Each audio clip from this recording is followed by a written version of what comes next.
Good morning, students. I hope you all are doing great and feeling fresh after vacation. Let's start the first chapter of this term, chapter 11, Adaptations in Animals. Let's discuss the topics we are going to cover in this video. Today we are going to do classification of animals on the basis of their body structure, habitat along with their examples. Students, you have already done the adaptations in plants. Today, here in this chapter, we are going to discuss about how animals are adapted to their environment. And on the basis of this adaptation, animals have been classified into three categories. These are body structure, habitat, and their food habits. Friends, you can see a bony structure on your screen.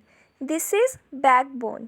Backbone को आप अपने back के centre में feel कर सकते हो. बहुत से ऐसे एनिमल्स हैं जिनकी बैकबोन होती है, बट कुछ ऐसे एनिमल्स भी हैं जिनकी बैकबोन नहीं होती.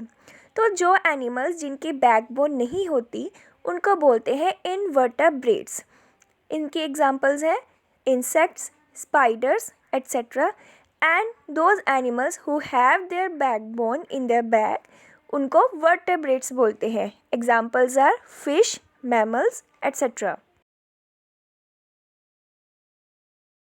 Insects, snails, octopus, bugs, worms are some animals जिनकी बैकबोन नहीं होती. तो ये इनवर्टेब्रेट्स हैं.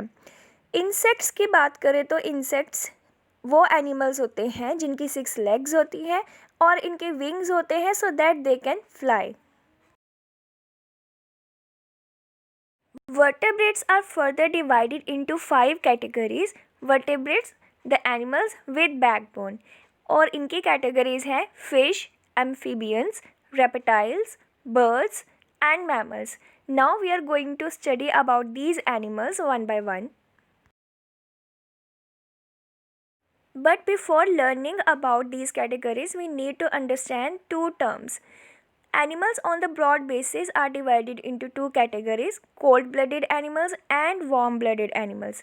Cold-blooded animals वो animals होते हैं जिनका बॉडी का टेम्परेचर सराउंडिंग के साथ चेंज हो जाता है. और वार्म-ब्लडेड एनिमल्स वो एनिमल्स होते हैं जिनका बॉडी टेम्परेचर फिक्स रहता है, वो सराउंडिंग के साथ चेंज नहीं होता. फॉर एग्ज़ाम्पल ह्यूमन बॉडी का टेम्परेचर फिक्स ही रहता है, ये ठंड में गर्मी में चेंज नहीं होता है. So humans are warm blooded animals. So beginning with the first category of vertebrates, that is fish. Fish is an aquatic animal. Aquatic animal means ये वाटर एनिमल है, ये वाटर में ही रहते हैं. ये वाटर से ही अपना फूड लेते हैं और वाटर में ही ब्रीथ करते हैं. बट ब्रीथ करने के लिए इनके स्पेशल ऑर्गन्स होते हैं. इसको बोलते हैं गिल्स. गिल्स एक बहुत थिन स्लिट जैसा ऑर्गन होता है जो इनकी बॉडी को कवर करता है. गिल्स इनके लिए इसलिए ज़रूरी है क्योंकि ये वाटर में मिक्स हुई ऑक्सीजन को लेते हैं ब्रीथ करने के लिए. गिल्स ऑक्सीजन और वाटर को अलग कर देते हैं और पूरा प्रोसेस होने के बाद कार्बन डाइऑक्साइड को बॉडी से बाहर निकाल देते हैं. फ़िश की बॉडी भी एक अलग तरीके के ऑर्गन से कवर्ड होती है. ये प्लेट जैसे स्ट्रक्चर्स होते हैं, इनको स्केल्स बोलते हैं. इनकी स्किन नहीं होती बिकॉज स्किन पानी में ख़राब हो जाएगी, इसीलिए इनकी बॉडी स्केल्स के साथ कवर्ड होती है. मोर ओवर फिश के टेल होती है और फिन्स होते हैं साइड्स पे जो इसको स्विम करने में और वाटर में टर्न करने में एंड बैलेंस बनाने में हेल्प करते हैं. And fish are cold blooded animals. It means इनका बॉडी टेम्परेचर इनके सराउंडिंग के साथ चेंज हो जाता है. वर्टेब्रेट्स में नेक्स्ट कैटेगरी है एम्फीबियंस. एम्फीबियंस में वो सारे एनिमल्स आते हैं जो लैंड पर भी रह सकते हैं और वाटर में भी रह सकते हैं. अब क्योंकि ये लैंड और वाटर दोनों के लिए बने हैं तो इनके ब्रीदिंग ऑर्गन्स भी डिफरेंट हैं. जब ये लैंड पर होते हैं तब ये अपने लंग्स के थ्रू ब्रीथ करते हैं, पर जब ये वाटर में होते हैं तो ये अपने मॉइस्ट स्किन के थ्रू ब्रीथ करते हैं। Toads, salamanders, frogs, etc. are the examples of amphibians.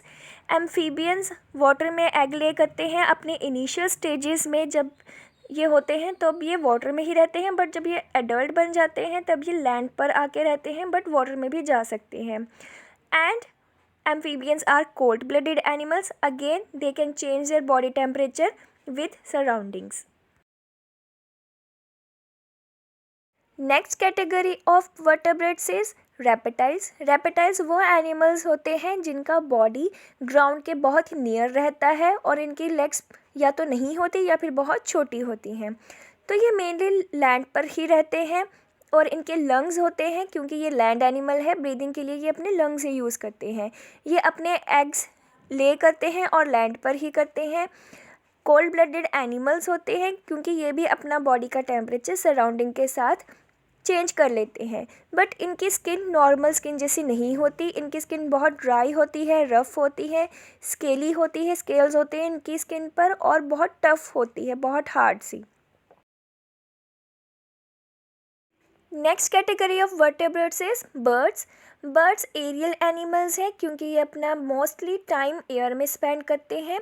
क्योंकि ये फ्लाइंग के लिए बने हैं तो इनकी बॉडी बहुत लाइट वेट होती है, क्योंकि अगर हैवी वेट होती तो ये इजीली फ्लाई नहीं कर सकेंगे। All over their body is covered with feathers. ये एग लेइंग एनिमल्स हैं, ये अपने नेस्ट बना के उसमें एग ले करते हैं। Birds are warm blooded animals. Warm blooded is क्योंकि ये अपना बॉडी टेम्परेचर सराउंडिंग के साथ चेंज नहीं कर सकते। इनकी होलो बोन्स होती हैं, अंदर से खाली होती हैं, which makes them light in weight, ताकि ये इजीली फ्लाई कर सके। बर्ड्स के टीथ नहीं होते, इनकी प्लेस पे इनके बीक होती हैं जो इनको फूड को ब्रेक और टीयर करने में हेल्प करती हैं। बर्ड्स के विंग्स होते हैं अगेन जो इनको फ्लाइंग में हेल्प करते हैं। Last category of vertebrates is mammals. Mammals वो एनिमल्स होते हैं जो अपने यंग वन को बर्थ देते हैं।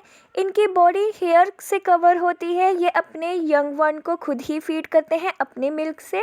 ये वार्म ब्लडेड एनिमल्स हैं और इनके एक्सटर्नल ईयर होते हैं, इनके ईयर्स विजिबल होते हैं बाहर ही।